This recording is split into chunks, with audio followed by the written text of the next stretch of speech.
അവിടുന്ന് എൻ്റെ വലത് ഭാഗത്തുള്ളത് കൊണ്ട് ഞാൻ കുലുങ്ങിയില്ല. സങ്കീർത്തനങ്ങളുടെ പുസ്തകം 16-ാം അധ്യായം അതിൻ്റെ 8-ാം തിരുലിഖിതത്തിൻ്റെ 2-ാം ഭാഗത്താണ് നമുക്ക് ഈ വചനം കാണാനായിട്ട് പറ്റുക. എന്തുകൊണ്ടാണ് സങ്കീർത്തനം ഇങ്ങനെ പറയുന്നത്? കർത്താവിൻ്റെ വലത് ഭാഗത്തുള്ളത് കൊണ്ട് ഞാൻ കുലുങ്ങിയില്ല, ഞാൻ പേടിക്കില്ല, ഞാൻ ഭയപ്പെടില്ല, ഞാൻ ഒന്നിനെക്കുറിച്ചും ആകുലപ്പെടില്ല. കാരണം കർത്താവിൻ്റെ വലത് ഭാഗത്തിരിക്കുകയാണ്.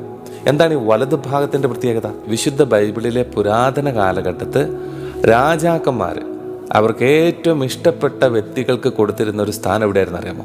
അത് വലത് ഭാഗമാണ്. ഒരു രാജ്യത്തിലെ ഒരു രാജാവിന് ഒരു വ്യക്തിയെ ഇഷ്ടപ്പെട്ട് കഴിഞ്ഞാൽ ആ വ്യക്തിക്ക് രാജാവ് കൊടുക്കുന്ന ഒരു പ്രമുഖ സ്ഥാനമാണ് വലത് സ്ഥാനം. ഒരുപക്ഷെ അത് രാജാവിൻ്റെ ഭാര്യ ആയിരിക്കാം, അല്ലെങ്കിൽ രാജാവിന് ആ രാജ്യത്തിൽ ഇഷ്ടപ്പെട്ട ഏതെങ്കിലും ഒരു വ്യക്തിയായിരിക്കാം. രാജാവിൻ്റെ അടുത്ത വലത് ഭാഗത്തെ സ്ഥാനം കിട്ടുക എന്ന് പറയുന്നത് അതൊരു വലിയ ഭാഗ്യമാണ്. ആ രാജാവ് ഒരു വ്യക്തിക്ക് 1-ാം സ്ഥാനം കൊടുക്കുന്നതിന് തുല്യമാണ് വലതുവശത്ത് ഒരു സ്ഥാനം കൊടുക്കുക എന്ന് പറഞ്ഞാൽ. ഉദാഹരണം പറയുകയാണെങ്കിൽ, ഈശോ ജീവിച്ചിരുന്ന കാലഘട്ടത്ത് ഈശോയെ ദൈവമായിട്ടല്ല പലരും കണ്ടിരുന്നത്. ഈശോയെ ഒരു പൊളിറ്റിക്കൽ കിങ്ങായിട്ട്, അല്ലെങ്കിൽ ഈ ലോകത്തിൻ്റെ ഒരു രാജാവായിട്ടാണ് പലരും കണ്ടിരുന്നത്. അതുകൊണ്ടാണ് പല യഹൂദരും ഈശോ അവരെ റോമൻ സാമ്രാജ്യത്തിൻ്റെ അടിമത്തത്തിൽ നിന്ന് മോചിപ്പിക്കുമെന്ന് വിശ്വസിച്ചത്. ഈശോ യഹൂദരുടെ ഒരു വലിയ രാജാവായിരിക്കുമെന്നായിരുന്നു അവർ വിശ്വസിച്ചിരുന്നത്. അതുകൊണ്ടാണ് മത്തായിയുടെ സുവിശേഷത്തിൻ്റെ 20-ാം അധ്യായത്തിൻ്റെ 20-ാം തിരുലിഖിതം മുതൽ നമുക്ക് കാണാനായിട്ട് സാധിക്കുന്നത്, സെബദി പുത്രന്മാരുടെ അമ്മ ഈ മാതാവ് വന്നിട്ട് ഈശോയോട് അപേക്ഷിക്കുന്നുണ്ട്, ഈശോയോട് യാചിക്കുന്നുണ്ട്. എന്തിനു വേണ്ടിയിട്ടാണ് യാചിക്കുന്നത്? എൻ്റെ പുത്രന്മാരെ ഒരാളെ വലതുവശത്തും ഒരാളെ ഇടതുവശത്തും ഇരുത്താനായിട്ടാണ് യാചിക്കുന്നത്.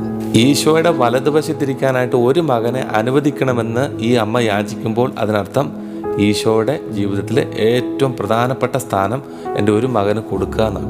ഈശോയുടെ ഇടതുവശത്ത് ഒരാളെ ഇരുത്തണമെന്ന് ഈ അമ്മ യാചിക്കുമ്പോൾ അതിനർത്ഥം ഈശോയുടെ ജീവിതത്തിൽ 2-ാം സ്ഥാനം കൊടുക്കണമെന്നാണ് അതിനർത്ഥം. അപ്പോൾ വലതുവശത്ത് എന്ന് പറഞ്ഞു കഴിഞ്ഞാൽ ജീവിതത്തിലെ ഏറ്റവും പ്രധാനപ്പെട്ട സ്ഥാനം, ആ സ്ഥാനം കൊടുക്കുന്നതിനാണ് വലതുവശത്ത് സ്ഥാനം കൊടുക്കുക എന്ന് പറഞ്ഞ അർത്ഥം. ഇവിടെ സങ്കീർത്തനം എന്നാ പറയുന്നത്?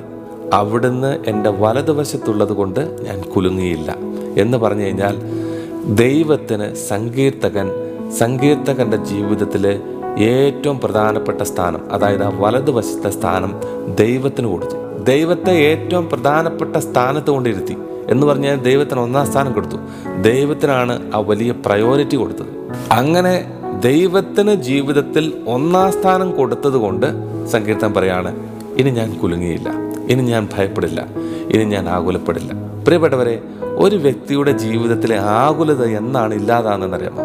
ഒരു വ്യക്തിയുടെ ജീവിതത്തിലെ ഉത്കണ്ഠ, ടെൻഷൻ, പേടി, ഇങ്ങനെയുള്ള മനസ്സിനെ അസ്വസ്ഥപ്പെടുത്തുന്ന എല്ലാ നെഗറ്റീവ് കാര്യങ്ങളും എന്നാണ് ഒരു വ്യക്തിയുടെ ജീവിതത്തിൽ ഇല്ലാതാകുന്നതെന്നറിയാമോ?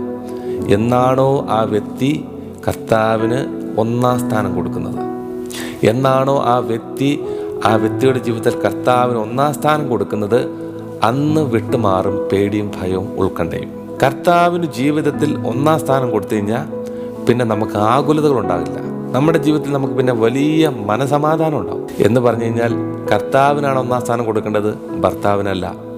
അതായത് ജീവിതത്തിൽ ഭാര്യയ്ക്കോ ഭർത്താവിനോ മക്കൾക്കോ കുടുംബത്തിനോ സ്വന്തം ആരോഗ്യത്തിനോ സ്വന്തം ജീവനോ അല്ല ഏറ്റവും പ്രാധാന്യം കൊടുക്കേണ്ടത്. ഈ ലോകത്തിലെ മറ്റൊന്നിനുമല്ല പ്രാധാന്യം കൊടുക്കേണ്ടത്. ദൈവത്തിന് ജീവിതത്തിൽ 1-ാം സ്ഥാനം കൊടുത്തു കഴിഞ്ഞാൽ, ദൈവത്തിന് ജീവിതത്തിൽ 1-ാം സ്ഥാനം കൊടുത്തു കഴിഞ്ഞാൽ പിന്നെ ആ ജീവിതത്തിൽ നിന്ന് ആകുലതകൾ വിട്ടുപോകും. പ്രിയപ്പെട്ടവരെ, നമ്മുടെ ജീവിതത്തിൽ നമുക്ക് എല്ലാവർക്കും ബുദ്ധിമുട്ടായിട്ടുള്ളൊരു കാര്യമാണ് കർത്താവിന് 1-ാം സ്ഥാനം കൊടുക്കുക എന്ന് പറയുന്നത്. ഒരുപക്ഷെ പലർക്കും അത് സാധിക്കുന്നുണ്ടാവില്ല. ഇങ്ങനെ ഒരു കൃപ കിട്ടാൻ വേണ്ടിയിട്ട്, അതായത് ദൈവത്തിൻ്റെ ജീവിതത്തിൽ 1-ാം സ്ഥാനം കൊടുക്കാനുള്ള വലിയൊരു കൃപ കിട്ടാൻ വേണ്ടിയിട്ട് നമുക്ക് ഇപ്പോൾ ഈശോയുടെ സന്നിധിയിൽ നിന്ന് ഒരു ആശീർവാദം സ്വീകരിക്കാം.